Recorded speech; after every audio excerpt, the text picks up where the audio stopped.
Hey, what's up guys? This is Krishna here. Welcome to my new tutorial. Today we're going to do this.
Okay, let's jump right into it. Let's create a geometry. And let's create a tube. Change the primitive type to polygon. End caps. Radius scale to 0.1. Height to 2. Increase the number of rows and columns to 40 each. Okay.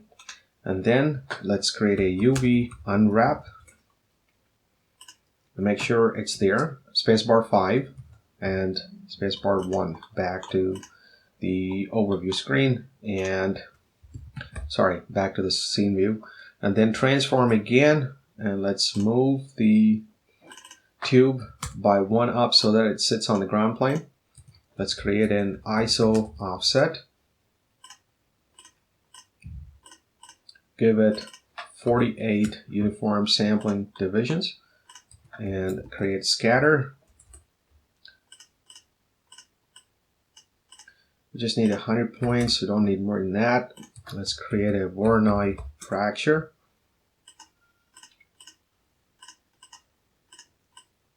Now let's look at the exploded view. It doesn't look like wood, okay? So what we need to do is, after the transform 1, we need to create another transform and change the Y scale to 0.1. And then after the fracture, we'll do another transform, oops, not height field, another transform and change the Y scale to 10. That way you get this result, okay? Now let's create an assemble node, and then let's create a dot net. Let's bring this in here. Let me just do it here. Okay, so now let me bring in RBD packed object, RBD packed object, and let's connect that to first context input, and let's create a rigid body solver, and let's create it to the connected to the output. Let's create a merge, and let's create a ground plane, connect it here, Shift R to change the order, and then I'm going to create a gravity force, and I'm going to leave it like that. So it's there, you can tell, okay, and if I play, nothing is happening, and that's because it says geometry does not contain any primitive. Okay, so that's because the assemble, we need to create the packed geometry, and now we play, it falls down, which is good. Let's move on. And we know that, okay, so let me create a connect adjacent pieces, because we're going to create a glue network now. And then I'm going to increase the search radius to 2, and I'm going to increase the number of connections to 5. So that way it's there. and we're going to create a primitive wrangle, and we're going to say s at constraint underscore name equals glue, and then f at strength equals 1.0, and then s at constraint type equals all. Okay, so constraint name, constraint type, strength. Okay, so I'm just reading it out so that I didn't make any typo errors. And then we're going to connect it here, and we're going to go in. We're going to create a glue constraint relationship, and we're going to create a constraint network. Connect the first one to rigid body solver. Disconnect this by pressing Y and holding onto it. And then you connect that and connect the glue constraint, and then delete that and create glue. Type in glue for data name, and then in the constraint network, second context geometry. Okay, now let me just check if it exists and uncheck it so it's there. Okay, so that's perfect. Press L and H to frame it, so it's all good. And now it's not going to move anywhere, so that's good. So next thing is let's create a force, which is using a meta ball. Where's the meta ball residing? Right there. Okay, good. I'm going to just center it a little bit down. Okay, so 0.5 down. I will explain to you why later. Oh, maybe, you know what? I'll just leave it at 0 for now. I'll leave it at 0 for now. And then we're going to create a force, and we're going to call it radial force. I'm going to increase it to 1000 and connect it into the third one. And now I'm going to create a meta ball pop force, create it, connect it to the third one in the rigid body solver, and I'm going to say this is the third context geometry, and force the scale to -1, and press L, H again. So let's see what happens. Right, so that just exploded right out of the park. Okay, so that is good. So I'm just going to move this up a little bit. Okay, so looks like that. Okay, that's good. Right, so the next thing we want to do, it's exploding and it's not doing anything, and that's because we're not really breaking the glue. If you use pop meta ball force, you need to break the glue manually. Okay, so how do we do that? So let me create a color here, and I'm going to call it, I'm going to make this 0, which makes it black, and then I'm going to color it again, and I'm going to call this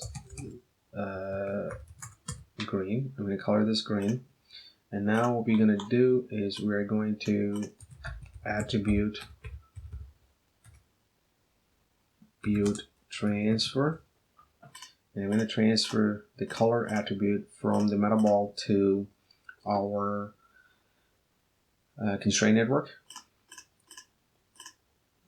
And I'm just going to decrease this so that it's not that much. Okay, so 0.2 looks good to me, so that's perfect. And then we're going to say connect that one into the secondary input. Okay, and then go inside and let's create a SOP solver and connect that into the third input in constraint network, and go inside and go into the relationship geometry, and we're going to go and delete when delete by expression at cd.g equals 1. Now everything is deleted, and that's because if you look here, this is already white, which means the green is 1. So we need to change the color of this one to 0 also. That way it's black and it's only the green that comes in. So now let's run this one. See, there you go. So that's exploding. That's perfect. Now the force is a little too much, and I'm going to color this red so that I can go back to it. Maybe 10 is better. So yeah, okay, something like that. 100. Yeah. Okay, so that is good. And you could tell that something weird is going on, and that is because The force meta ball is still active. This doesn't go anywhere, so we need to get rid of that as soon as the force has come into play. So to do that, you go into pop meta ball force and change this activation to $f equals 1, not 4f. $f equals 1, so it only activates in the first one, and the rest of the time it doesn't. So let me just maybe move it to 2 or something. It's better that way. There you go. So that's better. So it reacts slightly cooler. Right, so the next stage, let me just save this.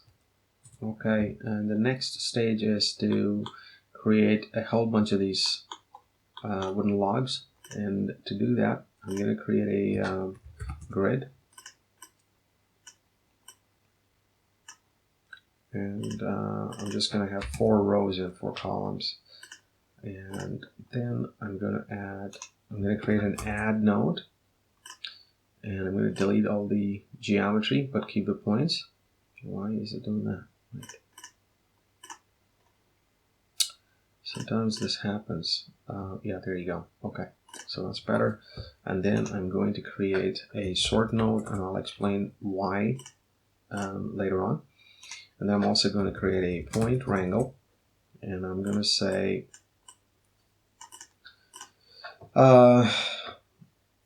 I at orig id equals at pt_num. And we're going to use this at a later time, okay? And now we know the assemble is here, so that's 1. And we're going to copy to points, and that is the geometry to copy. Oops. And target points, okay? So right there. Okay, so now it's all there. Because we've created a name and we're copying it across everywhere, the name will be duplicated, and we don't want that, okay? So we want to create a point wrangle, and we're going to, I don't know if I copied it already. Yeah. So we're going to paste that code, which is s at name equals sprintf piece percentage d comma at point num, okay? That way it gives each log different name, okay? So let's go inside and see what's happening. But you only have 1 glue network, so that is a problem. Therefore, what we need to do is, instead of getting it from there, we need to change the connect adjacent pieces from assemble to point wrangle. That way, you have all of them coming in, and then if you go inside, you've got all of these. And let's play this now. Okay, so that's good. Nothing is happening though. It's because the force is right in the middle, and none of the logs are affected by the force. That means you also need to do something else, which is copy the metaball force to all of the logs, and that geometry to copy and target points. Okay, so there. Now everything is there. Okay. So if you now look inside, let's just save this, and I'm going to connect that one now to here, so that way everything has got a force. Okay, that's good. So, but nothing is happening. Let me just get rid of that. Okay, so why is nothing happening here? That's because, if you look here, that attribute transfer of color only comes in from 1 metaball force. Metaball. So we need to change that to here. And now, let's have a look. So everything reacts. So that's good, right? So everything has gone apart and everything is falling wherever it's supposed to fall. Okay, so that looks good. So the next stage is to make this staggered. So because everything is exploding once, and that's not very good. Let me just remove the ground plane from there. Okay, so everything is breaking apart at the exact same time, and that's not very good. Okay, And so let's create a staggered effect now. So staggered effect is the complicated part. So you really need to carefully follow this. Okay. So what we need to do is we've got the origin ID from this here, from this add and sort and whatnot. Okay. We're going to use that right now. So how we use that is by doing this. So let's create a point wrangle and put that just after that one. Connect this one there. Okay, we're gonna say I at active equals 0.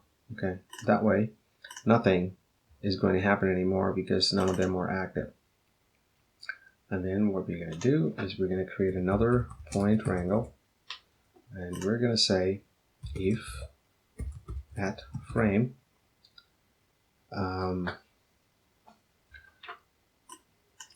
actually, you know what, let me do something else first. I at class equals at orig id plus 1. And the reason behind, I'll explain this later, okay, but basically orig id starts with a 0. If you want a staggered start, the first one will have a 0, and that means it won't even start, okay? Or it won't really work very well. That's why you need to change it to plus 1. So now the class will start from 1 instead of 0, okay? So that's that. So let's move on to the next one. Let's create a point wrangle. And now we're going to say, why is this throwing up error? Wait, just give me 1 second. So explicit, okay. So that's because I at class equals I at orig ID. Let me see if yeah, that is correct. I'm just going to call it I at orig ID then. Okay, so that's good.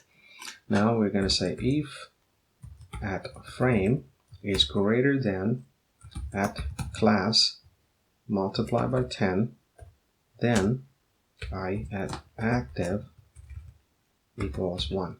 What that means is every one of these will have its own class, okay? And if you multiply the class by 10, they'll become 10, 20, 30, 40. So if the frame is over 10, then the active parameter will become 1, okay? So that way you have something active, something not active. So which is what we're going to use now, okay? Which is for the staggered start. So we've got that now. Let's save this, and now let's. So the next thing is, now because we have all of these at the same time, we also have an issue, and we need to do a very similar approach. We need to take a very similar approach like what we did here. So we know we've got, where is it? We've got orig ID coming in here. Okay, so we're going to do exactly the same, just like here. And we're going to use that there, which now has class orig ID plus 1. Okay, so it'll be the same. The orig ID will be the same for both. All right, so now, oops. Now I'm going to copy that.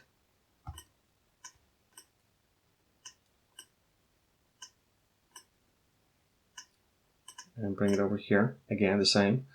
I at active equals 1. Okay, just like we used here. Okay, so I'm going to delete the stuff that are not points. Delete non-selected. Delete by expression. At active equals 1. That's better. Now what is going to happen is it's going to appear like that, which is fantastic. Okay. Now that also means we need to move the attribute transfer into the constraint network down to here. That way the green will start to appear only at that point. Okay. So that's good, right? So now what we also need to do is once we transfer that, let me see here. Right, so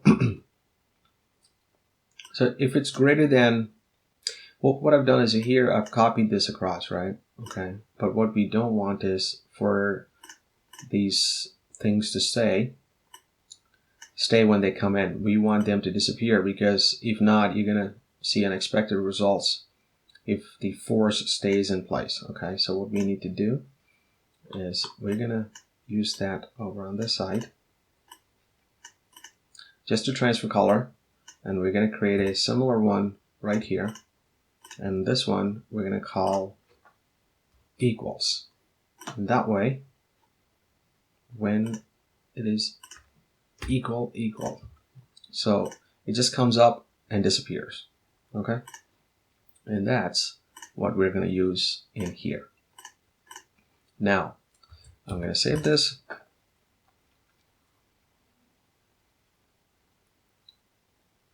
Okay, nothing is happening at this moment in time.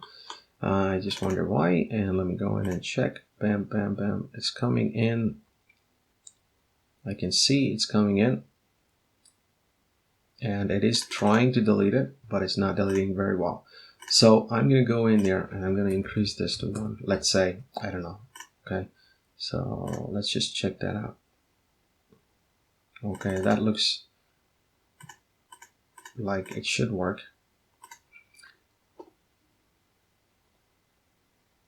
Okay, so that's not happening, and let's check out why that is. Wait, it's not working at this moment in time, you could tell. Okay, so nothing's happening, even though inside of the DOP network you can tell that it is being deleted. Okay, the constraint network is being deleted, and that's because I need to check override attributes. Okay, so if I now play this, you'll see that's starting to fall. Okay, so that's good. So that means I'm expecting to see, yeah, there you go.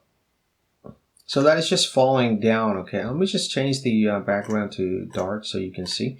So that's just falling down. That's not very good. It doesn't look like explosion at all. Okay, so a couple of things. One is that if you go into constraint network, override with SOP, delete the channels and leave it at 1.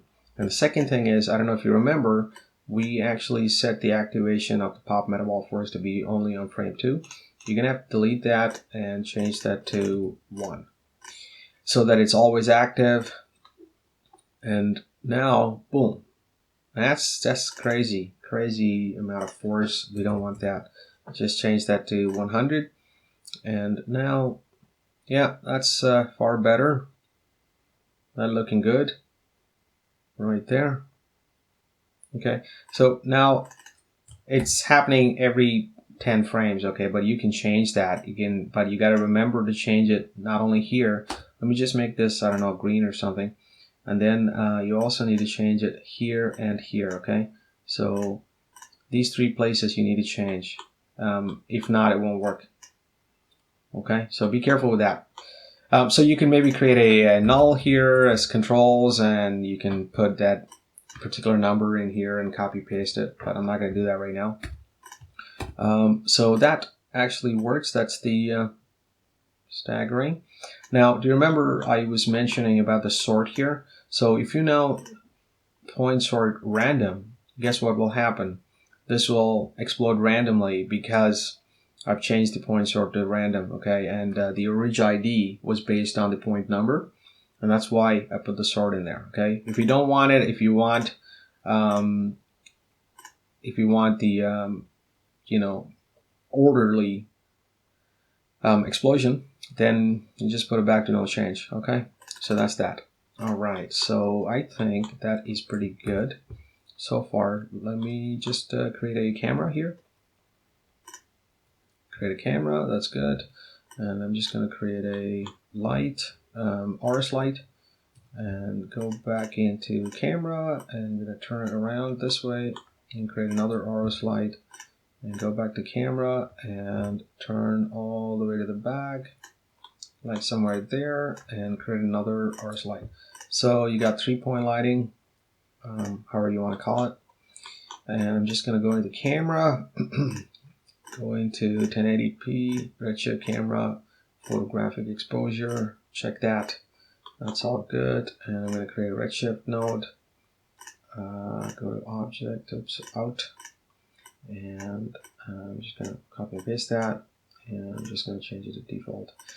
Default is basically I unchecked IPR rendering and go into Redshift system, change the bucket size to 256. Okay, so that's what that is, and I'm going to save that, and I'm going to have a look at how it looks.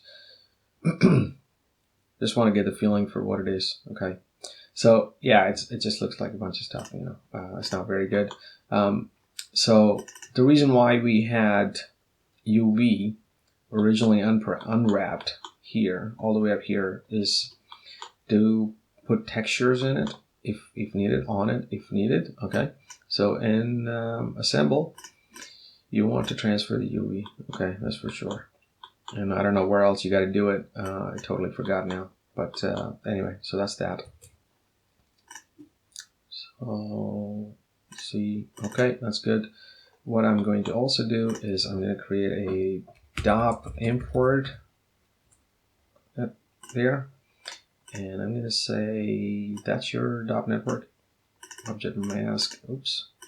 Object mask is RBD. What's the matter with you? Yeah. Why are you saying invalid source? Fetch unpack geometry. Okay, it's important unpack because if not, the textures won't really work. So I'm going to create a material. Okay, so I created a material node. I'm going to go into shop and I'm going to paste these two. Okay, which is one is wood, and it comes from Kit Bash Industrial Sample Kit under textures, wood beam diffuse, and this is wood beam specular, I think, or reflection. And then, well, I don't really need these actually. And then this is the wood beam normal, which is plugged into bump map, and then plugged into bump map here, and the other ones are on the surface. Okay, that's very simple as that. As simple as that.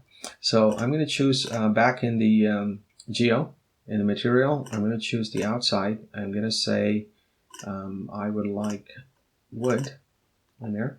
And then I also created an inside material, which is literally just a color, and I reduced the reflection to 0. Okay, that's what it is. I'm going to create another one. I'm going to call this, I'm going to call this inside, and I'm going to say inside will be inside material. And then I'm going to create a null, and I'm going to call it out.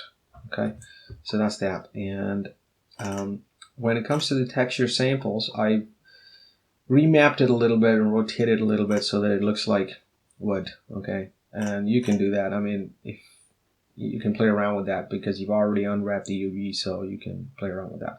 So let's have a look at that now. Oh, that's too dark. Okay, let's try and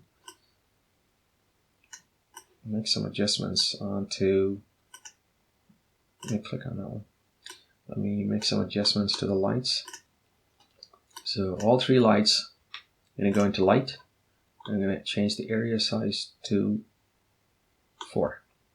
So it's slightly better. Intensity multiplier 200, maybe 500. Yeah, it looks okay. I'm going to create a grid here. Yeah, something like that. Just make it a little bit big. Yeah, okay. I'm going to create another material, RS material for the grid. Reflection weight to 0. I don't want any reflections. I'm going to bring this down a tiny bit. And I'm going to go out and put that in here. Material. Grid. What is happening? Why is that coming up?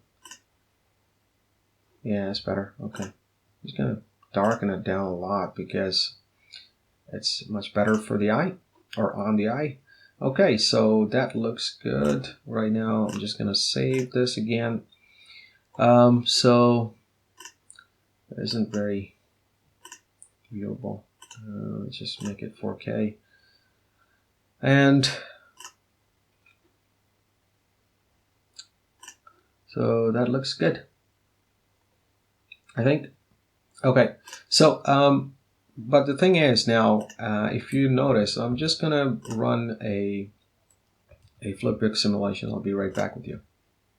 Okay, so I just want to show you something, right? So if I play this, every one of those logs is breaking apart or exploding at the exact same location, and that's not very very creative, you know. So I'm going to show you how I did that. What we need to do is we need to bring in a scatter, and I'm going to change this to just 1, and then I'm going to bring it from assemble down to here and connect that. Let's copy 2 points. This is why I said to you earlier that it can get a little messy, so if you don't watch carefully. So what I'm doing is I'm bringing, if I just make this like 100 or something, 400, not that one, I want to bring it just from above the assemble. Okay, so I have some points here. So I'm just going to bring only 1, and I'm going to say target points to copy, and I'm going to copy all of these. Okay, so in effect, if you increase this, it's just going to be increasing. Okay, so that way, now we have 1 metaball copied to this 1 log. Okay, now what I'm going to do is I'm going to say global seed to F. So every time it just moves around like that. And that is what we need to plug into this copy point number 2. And that way, now it goes like that. Okay. Now if you go into here to look at what's going to happen, that should technically work. I'm going to do a flip book and I'll come right back. Okay, so I'm noticing something very, very strange here. And usually I think that is because you can see that something's wrong with this. Okay, I think that's because of the force. I'm not sure. Let me check what's going on with the force. Okay, so I figured out what the problem is. It's because of this one here. So if I, because we added a scatter and global seed to be random in every frame, what is happening is that this is actually okay. But remember, we had this right here, which is actually going crazy, which in turn is affecting how these are broken. Because do you remember, when the green comes in, it should delete it, but if it's randomly moving like that, it can't happen. Okay, so the best way to deal with this is by actually deleting, bypassing these 2, so we don't have, this was the part where everything comes in and stays there, and this is the part where it just comes in and goes away. Okay, because this was greater than class 10, and this is equals to class 10. Okay, so we're gonna bypass that part, and we're gonna connect the transfer of the color from there.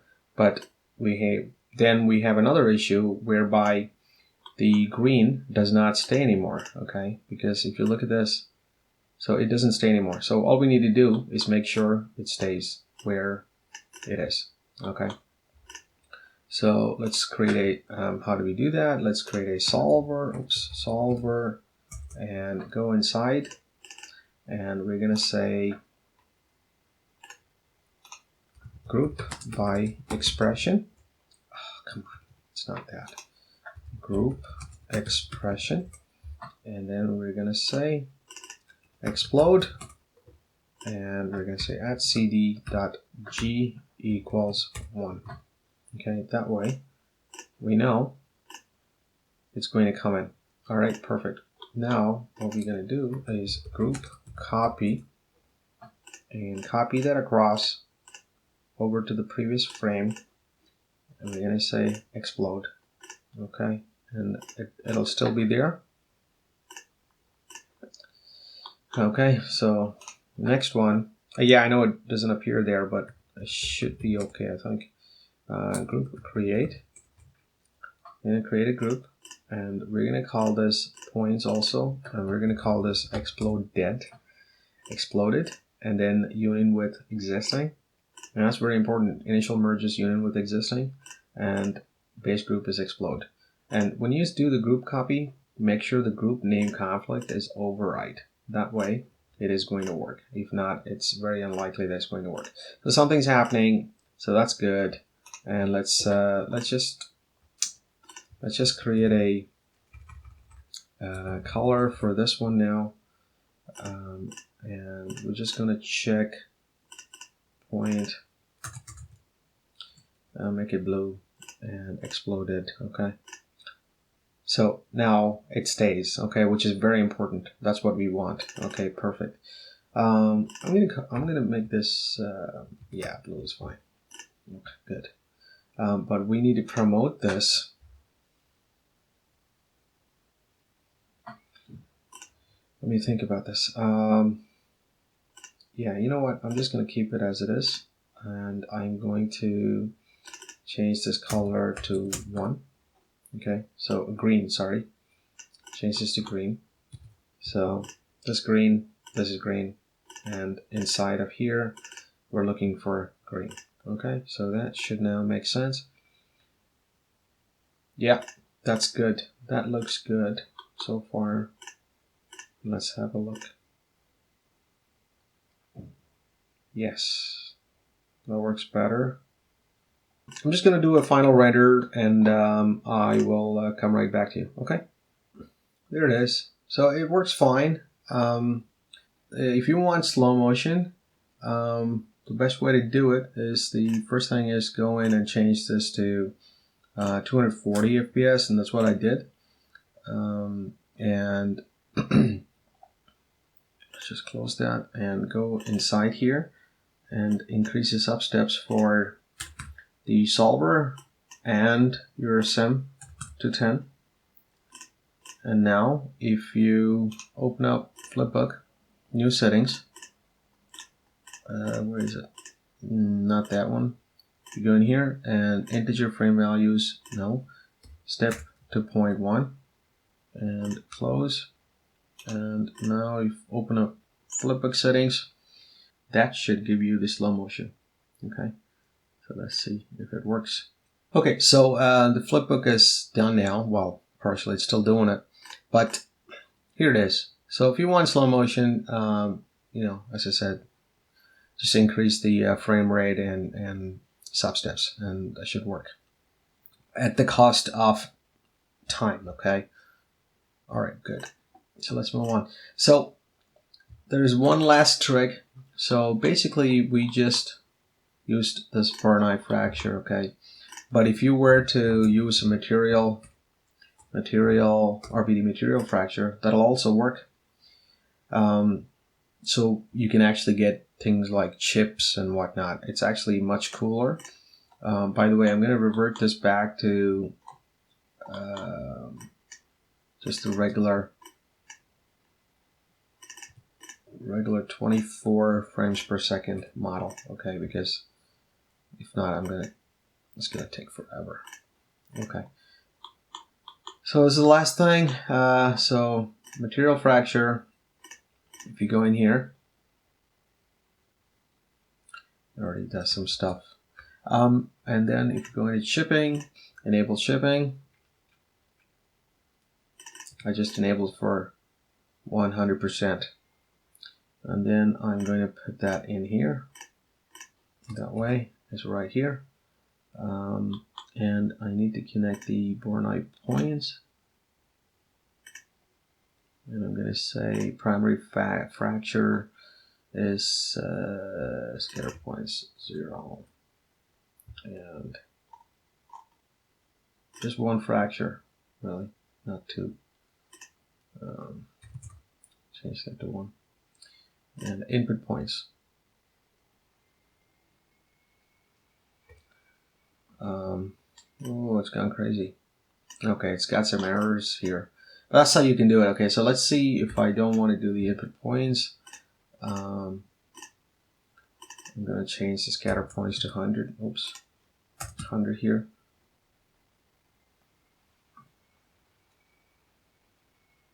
Okay, so that looks good. Yeah, That's actually okay, I guess. Don't use the material type wood because it isn't very good, okay? So, but yeah, there it is. Now everything else should just work as before. Let me just save this. Oof, that's gone crazy. Okay. Let me... Yeah, I forgot to put the force back down after I changed the frame rates. Okay, so you can see some chips coming off and little particles, and that may look very cool. And how would you control this? This may not look as appealing. If you want to change how much the explosion, how much the force affects it, as I mentioned earlier, you can go to conditions and change this to like 2, for example. And now this will only affect a little part of it. Okay, there you go. So it only affects a little bit and it still breaks it, and it looks pretty cool. One thing to note is that if you have trouble in such a way that some of these, maybe you'll see that some of these logs are not exploding at all, and that could be because the metaball is way too high, okay? So you may want to change the center a little bit and play around with that, okay? So I hope you liked this, and if you did, and if it was useful, please give me a thumbs up, subscribe, and stay tuned. Thank you. Have a good day.